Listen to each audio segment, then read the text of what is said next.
Hi guys. Recently I watched two shows on Netflix, The Diplomat and Night Agent. I was watching them and thinking, why am I enjoying this so much? Because this is the kind of mediocre, run-of-the-mill entertainment that you've seen 1,000 times before. But I came to the conclusion that maybe it's because we've strayed away from a network-structured show so much, and we've been giving this streaming-type shows that are full of bloat, in my opinion, in the scripts. I'm gonna look at the structure of the episode and the writing, and we'll see if Night Agent maybe is like the first step into going back to the model of storytelling we had for such a long time before streaming came along. Why is it that the bare minimum has the potential to become the next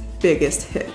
The bar is so low for entertainment right now.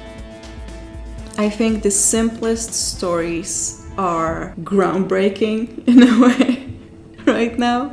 Now it feels like this is really the best course of action for any executive, for any writer in Hollywood, to just keep it simple, keep it super simple, and just get rid of all that bloat. And I want to underline that I'm not hating on any of these shows. I enjoyed watching them immensely, both The Diplomat and Night Agent. But we have to admit it to ourselves that these two shows, if they were made 15 years ago, they would have made zero impact. Because back then, shows like this were the norm. And you know, the steady decline of storytelling in Hollywood, it can all be explained away by including too much politics into the entertainment industry and maybe focusing too much on the visual aspect, the CGI and action and all that. But I believe it's something else. It's what I called, when I was taking notes about this, the streaming effect. Because before Netflix, we had two types of TV shows. We had HBO quality and we had cable network television. They were both completely different. They had completely different structure and feel to them, and they were catering to different type of audience. They were both extremely committed to good storytelling, which is something we can't say about streaming culture. Before streaming, we had network television, so shows like Buffy, West Wing, Lost, Prison Break, 24, Grey's Anatomy, Vampire Diaries, or Gilmore Girls.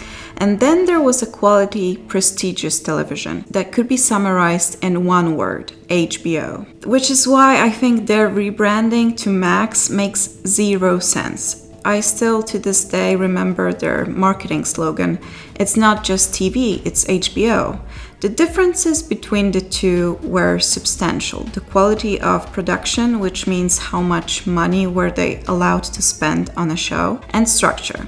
Now, the fact that network shows and HBO shows had a completely different structure to them doesn't mean one was superior to the other in terms of storytelling, because story should always take precedence over anything else in audiovisual medium. HBO shows were more like a 12-hour movie that allows the story and its characters to develop leisurely through the season. Now, network show was a ship run tightly. Because of the costs and time allotted to shooting and producing each episode, everything had to be in a neat, tight box with no bloat. That means a pitch-perfect structure of each episode and a big act-outs. What were act-outs? Ending of each act before commercial break that was leaving you on a cliffhanger and wanting for more. And the structure of a network show goes like this. We start with a teaser, something that will quickly hook the audience and make them thirsty for the story. Act 1, you introduce the main character. What are their drives and struggles? You go along with them on their normal day and then hit them with first big obstacle. Act 2, you present how they deal with that obstacle. How does it shift their path and what conflict arises in the story. Act 3, how do characters come together, literally in person, or how are all of them dealing with the central problem of the story? Which at the end of Act 3 goes to shit. Act 4, all hell is breaking loose. This is when you get the biggest action pieces in the episode. Act 5, characters solve the problem.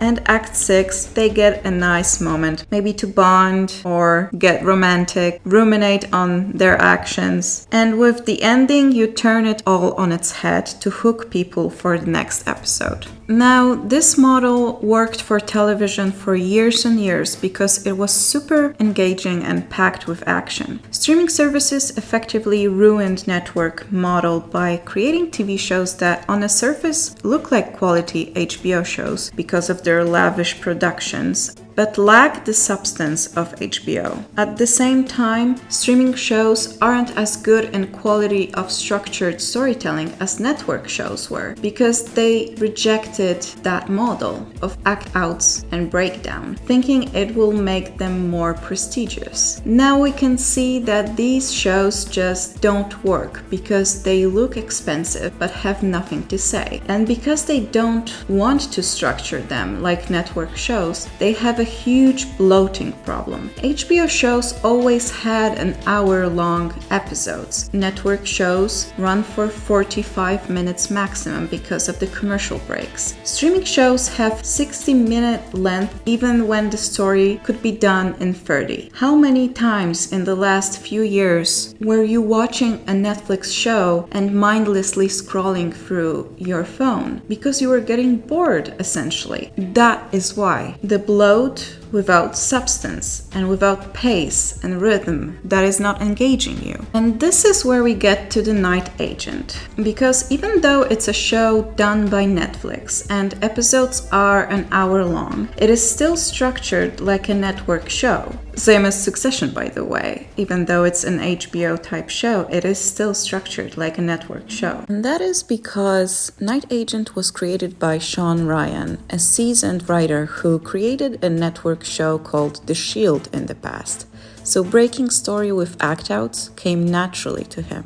Let's break down the first episode of Night Agent and see if it fits the old network model. First thing we get is a teaser. Main character is involved in a terrorist attack. He sees the attacker, but the guy gets away. Act 1, we get introduced to Peter. He is an FBI agent working in a White House. He is in a conflict with his boss, and we learn his weakness. People think his father was a traitor. Peter is charged with handling night action calls, basically sitting all night beside a phone that never rings. But of course, this time it does. Act 2, the caller Rose doesn't know what she is involved in, and Peter makes a decision to help her anyway. We get a riveting sequence when Rose hides from the attackers and Peter is helping her on the phone. Act 3, police arrives and Peter and Rose meet in person. Peter gets into a conflict with his boss again, tries to help Rose, but she doesn't trust him and they argue. The attackers follow them. Act 4, they get into a car chase. Rose recognizes the attacker, Peter successfully takes them into hiding. Act 5, they arrive at the safe house. Rose is losing her cool. Peter explains that her family worked for the White House and that's why someone is now after her. He sees the attackers on his camera and gets a first clue into who they are. Act 6, Rose calms down. Peter reassures her that he's on her side, and just as she's about to enter the room with White House executives, she drops a bomb on him. Her family thought that someone in the White House is not to be trusted. We end the episode with a hook in the form of two assassins preparing for action and hunting our characters down. This structure of a story makes it very fast-paced, tidy, and seems like everything in the story is there on purpose. We don't get any scenes that are just unnecessary fluff because there is no time if you want to tell this story effectively in a pace and rhythm that will match the tone of the story. Do you know how many White House conspiracy spy thrillers I've seen in my lifetime? A lot.